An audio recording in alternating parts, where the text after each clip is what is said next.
Alright, Dorkules here again. So we've gone over a lot of mistakes that were made really before the landing phase happened, but you know, there's actually one more kind of minor but really important mistake that happened after the landing begins. Or well, before the creeps touch each other, but after the others move on. This, right here. What is this? Why is he standing right here? He's not getting XP. He's certainly not warding the pull, though he probably should have. He's gaining nothing by standing here, but he's giving the enemy team a free roll on first blood. Like, what if it's Witchslayer Legionnaire right here? You'll get graveyarded right here, you'll get 5-second arrowed, and then you'll get auto-attacked to death. Now, it so happens to be the case that that's not going on. But that doesn't matter, because he doesn't know that. And it would be free for him to stand near the creeps. If they came after the creeps spawned, by the way, it would not be as effective as a first blood. There's no reason for him to be there. Anyway, small things, you know. Small thing, like he's a small free roll right there. There are much bigger mistakes coming, though. No worries. By the way, pro move right here, he's about to block the creep with the Tormented Soul. Very good move. Since they don't have a ward. I mean, they should have a ward, but they don't. So, oh, whoa, okay. Okay. Now we see a really big throw. Wait for it. Okay. This is big. Okay, what is this? Did you guys see that auto attack? Why is he auto attacking a creep that's at full hit points 29 seconds into the game? What could he possibly hope to accomplish by doing this? Okay, so pushing at level 1 is all or nothing. You either, and by the way, he does it lots of times, like just watch him do it repeatedly. You either make a Demented Shaman Slither lane, and you push the hell out of the lane. See, there's another one. Right there, right there. No, that was a good deny.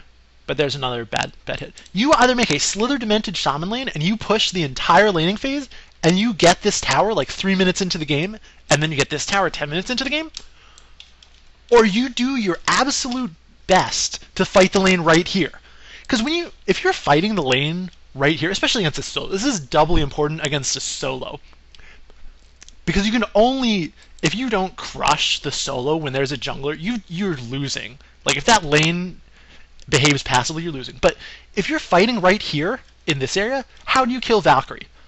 That's impossible. So, and Valkyrie's not dumb. She knows you can't kill her. So she's going to, like, stand really close to the creeps. And that's essentially, you're giving her a better attack animation by pushing the lane. And I know, you know, oh, Dorkules, he's only hitting the creeps like 3 times. That matters. Go ahead, start a practice game, let the creeps spawn, hit the lane like 3 times, and look which way it pushes. It's going to push. Because this is a really volatile process right here. And if you just shift it ever so slightly, it will push in the direction you shifted it. Okay, so big mistake number 1, Midas randomly attacking creeps. By the way, what you saw right there, and what you see right here, Midas is trying to outlast hit Pharaoh. Is this a good decision? No. It's absolutely not a good decision. Why is it not a good decision?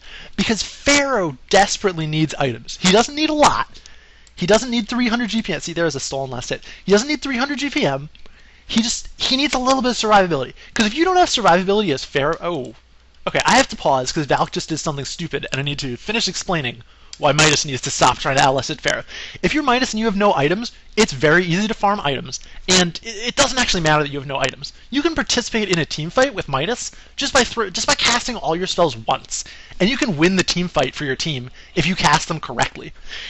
If you're Pharaoh and you have like 700 hit points and you're level 6, and like I'm like Legionnaire or Valkyrie, I don't care. Like, that's not threatening at all to be forced to stand next to a 700 hit point Pharaoh. It just forced me to play correctly almost. Like, I want you to come blink onto me, and then I want to kill you because you have no survivability. And if Pharaoh gets like a bad start, like if Pharaoh doesn't get any items and he's like level 7, it's really hard for him to, it's not as easy for him to recover as it is for Midas to recover, because Midas can just go nuke down some creep waves. Midas can kill creep waves with 2 spells. Pharaoh, he's got to stand there and make himself vulnerable. Anyway, Pharaoh should absolutely be the one farming this lane, and Midas should let him. But it's this mentality that I'm better than everyone else in my bracket. You know, and there's no justification for this. He just thinks he's better than everyone in his bracket.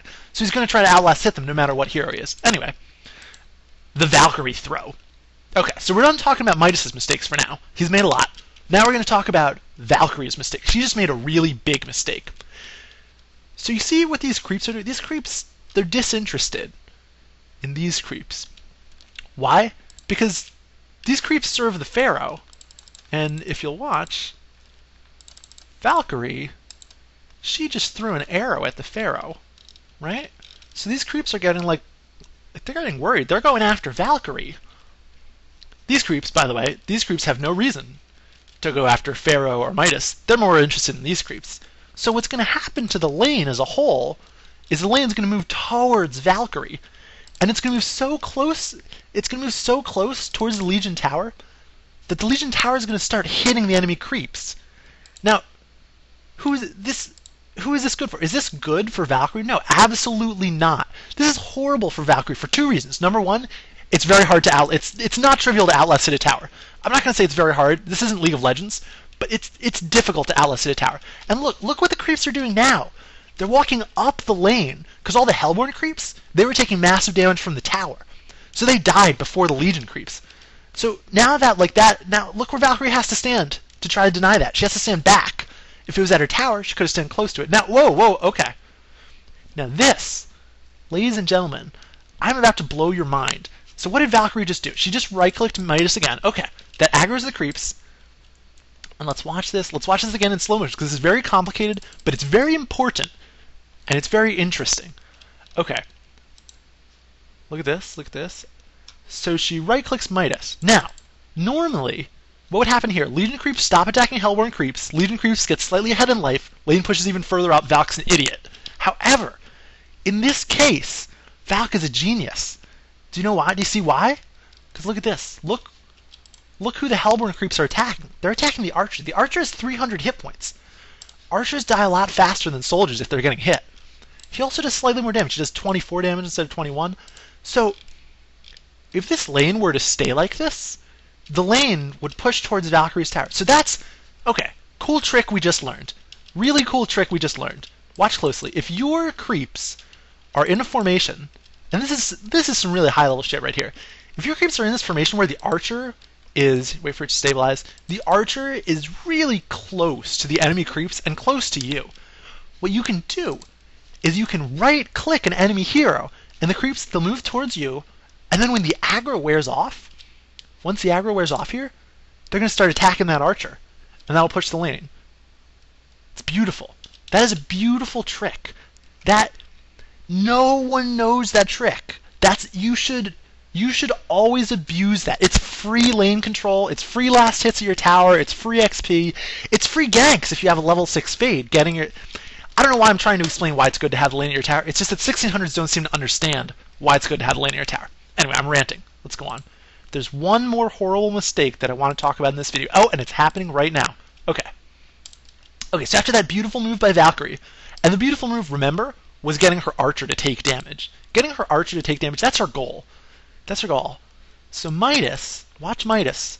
We're back to Midas's big mistake. This is a bigger mistake than we've seen in the past from Midas, and I'm very disappointed. Look at this. Look at this.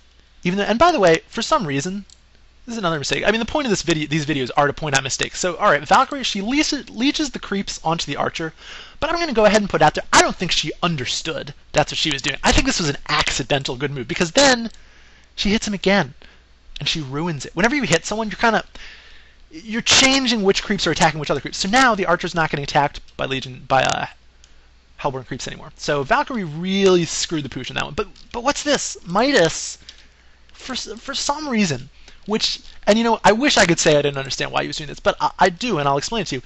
He picks up the slack and starts attacking the Archer himself. So whereas hitting the Archer is the fastest way you can push a lane with auto attacks, and you do not want to push this lane. But why would you do this? Why would you just hit an Archer when you know these aren't last hits? Like, he's not going for last hit. Pharaoh even gets the last hit. But what's he trying to do? Look at this. He's being extremely selfish. He is subtracting from his team to shift a little bit of gold towards him. So look at this. This imp's almost dead, right? So Pharaoh is on his way to deny this imp.